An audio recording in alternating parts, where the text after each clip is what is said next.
Hello friends, welcome back to Divyanand YouTube channel. Gruhalakshmi ವಿಚಾರವಾಗಿ Lakshmi Hebbalkar madam ಅವರು ಇತ್ತೀಚೆಗೆ ಒಂದು ಮಾಹಿತಿಯನ್ನು ತಿಳಿಸ್ಕೊಟ್ಟಿದ್ದಾರೆ. APL ರೇಷನ್ ಕಾರ್ಡ್ ಇದ್ದಂಥವ್ರಿಗೆ ಒಂದು ಗುಡ್ ನ್ಯೂಸ್ ಅಂತಲೇ ಹೇಳಬಹುದು. ಈಗ ಕರ್ನಾಟಕ ರಾಜ್ಯದಲ್ಲಿ ಸುಮಾರು 13 ಲಕ್ಷಕ್ಕಿಂತ ಹೆಚ್ಚಿನ BPL ರೇಷನ್ ಕಾರ್ಡ್ಗಳನ್ನು ಪರಿಷ್ಕರಣೆ ಮಾಡ್ತಾ ಇದ್ದಾರೆ. ಅಂದರೆ ಪರಿಷ್ಕರಣೆ ಅಂದರೆ ಈಗ BPL ರೇಷನ್ ಕಾರ್ಡ್ ಇತ್ತು ಅಂದರೆ BPL ರೇಷನ್ ಕಾರ್ಡ್ ಹೊಂದೋದಕ್ಕೆ ಅವ್ರು ಎಲಿಜಿಬಲ್ ಇದ್ದಾರೋ ಇಲ್ವೋ ಚೆಕ್ ಮಾಡಿಬಿಟ್ಟು ಅಂಥವ್ರನ್ನ ಯಾರು ಎಲಿಜಿಬಲ್ ಇರೋಲ್ವೋ ಅವ್ರನ್ನ BPL ಇಂದ APLಗೆ ಪರಿವರ್ತನೆ ಮಾಡೋದು. ಈ ರೀತಿಯಾಗಿ ಸುಮಾರು 13 ಲಕ್ಷಕ್ಕಿಂತ ಹೆಚ್ಚಿನ BPL ರೇಷನ್ ಕಾರ್ಡ್ಗಳನ್ನ ಪರಿಶೀಲನೆ ಮಾಡಿದ್ದಾರೆ. 3 ಲಕ್ಷಕ್ಕಿಂತ ಹೆಚ್ಚಿನ ಕಾರ್ಡ್ಗಳನ್ನ ಈಗಾಗಲೇ BPL ಇಂದ APL ಆಗಿ ಮಾಡಿಬಿಟ್ಟಿದ್ದಾರೆ. ಈ ಪರಿಷ್ಕರಣೆ ವೇಳೆ ಒಂದು ಮಿಸ್ಟೇಕ್ ಕೂಡ ಆಗೋಗಿದೆ. ಯಾರು BPL ಕಾರ್ಡ್ ಹೊಂದೋದಕ್ಕೆ ಎಲಿಜಿಬಲ್ ಇರ್ತಾರೋ ಅಂಥವ್ರನ್ನ ಕೂಡ APL ಆಗಿ ಪರಿವರ್ತನೆ ಮಾಡಿಬಿಟ್ಟಿದ್ದಾರೆ.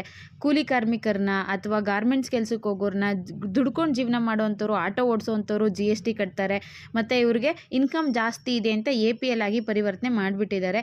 ಸರ್ಕಾರ ಈಗ ಅದ್ರ ಬಗ್ಗೆ ಗಮನ ಹರಿಸ್ಬಿಟ್ಟು ಅದನ್ನು ಮತ್ತೆ ಯಥಾಸ್ಥಿತಿಗೆ ತರೋ ಕೆಲಸನ ಮಾಡ್ತಾ ಇದ್ದಾರೆ. ಅಂದರೆ ಯಾರು BPL ಇರೋದಕ್ಕೆ ಎಲಿಜಿಬಲ್ ಇರ್ತಾರೋ ಅಂಥವ್ರನ್ನ ಮತ್ತೆ BPL ರೇಷನ್ ಕಾರ್ಡೇ ಕೊಡಬೇಕು ಅಂತ ಹೇಳ್ತಾ ಇದ್ದಾರೆ. ಜೊತೆಗೆ ಇನ್ನೊಂದು ಇನ್ಫಾರ್ಮೇಷನ್ ಏನಪ್ಪ ಅಂದರೆ, ಕೆಲವ್ರದ್ದು APL ಆಗಿ ಮಾಡಿದ್ದಾರೆ, ಇನ್ಕಮ್ ಜಾಸ್ತಿ ಇರುತ್ತೆ, BPL ಹೊಂದೋದಕ್ಕೆ ಅವ್ರು ಎಲಿಜಿಬಲ್ ಇರೋದಿಲ್ಲ ಅಂಥವರಿಗೆ ಲಕ್ಷ್ಮೀ ಹೆಬ್ಬಾಳ್ಕರ್ ಮೇಡಮು ಗೃಹಲಕ್ಷ್ಮಿ ವಿಚಾರವಾಗಿ ಒಂದು ಗುಡ್ ನ್ಯೂಸ್ ಕೊಟ್ಟಿದ್ದಾರೆ.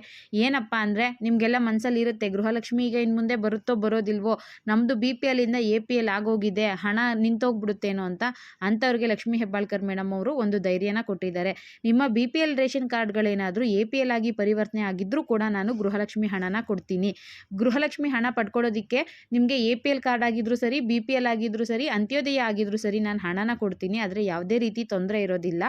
ಇಷ್ಟು ದಿನ ನಿಮಗೆ ಯಾವ ರೀತಿ ಹಣ ಬಂದಿರುತ್ತೋ ಇನ್ನು ಮುಂದೆ ಕೂಡ ಅದೇ ರೀತಿ ಹಣನ ನಾವು ಕೊಡ್ತೀವಿ ಅಂತ ಹೇಳಿದ್ದಾರೆ. ಸೊ ನಿಮ್ಮ BPL ಏನಾದರೂ APL ಆಗಿತ್ತು ಅಂದರೆ ನಿಮಗೆ ಭಯ ಪಡುವಂಥ ಅವಶ್ಯಕತೆ ಏನೂ ಇಲ್ಲ. ಮುಂದಿನ ತಿಂಗಳು ನಿಮಗೆ 15ನೇ ಕಂತಿನ ಹಣ ಬರಬೇಕಾದ್ರೆ APL ಆಗಿದ್ರೂ ಕೂಡ ಬರುತ್ತೆ. ಜೊತೆಗೆ ನಿಮ್ಮ ಕಾರ್ಡು ಸ್ವಲ್ಪ ಮಿಸ್ಟೇಕಿಂದ ಏನಾದರೂ APL ಆಗಿತ್ತು ಅಂದರೆ ತಿದ್ದುಪಡಿ ಮಾಡಿಸ್ಕೊಳ್ಳೋದಕ್ಕೆ ಬಿಟ್ಟಿದ್ದಾರೆ. ನೀವು ಈಗ ಆಹಾರ ನಾಗರಿಕ ಸರಬರಾಜು ಇಲಾಖೆಗೆ ಹೋಗಿ ನಿಮ್ಮ BPL ರೇಷನ್ ಕಾರ್ಡ್ಗಳನ್ನ ತೋರಿಸಿ ಅದನ್ನು ಮತ್ತೆ ಸರಿಪಡಿಸ್ಕೊಳ್ಳೋದಕ್ಕೂ ಕೂಡ ಅವಕಾಶನ ಕಲ್ಪಿಸಿದ್ದಾರೆ.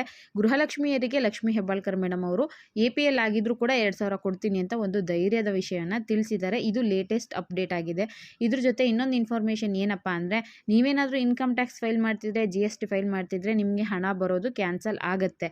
ಇದು ಇನ್ನೊಂದು ವಿಚಾರ. ಇನ್ನು 15ನೇ ಕಂತಿನ ಹಣ ಯಾವಾಗ ಬರುತ್ತೆ ಅಂತ ನೀವು ಬಹಳ ಕಾತುರದಿಂದ ಕಾಯ್ತಾ ಇರ್ತೀರಿ.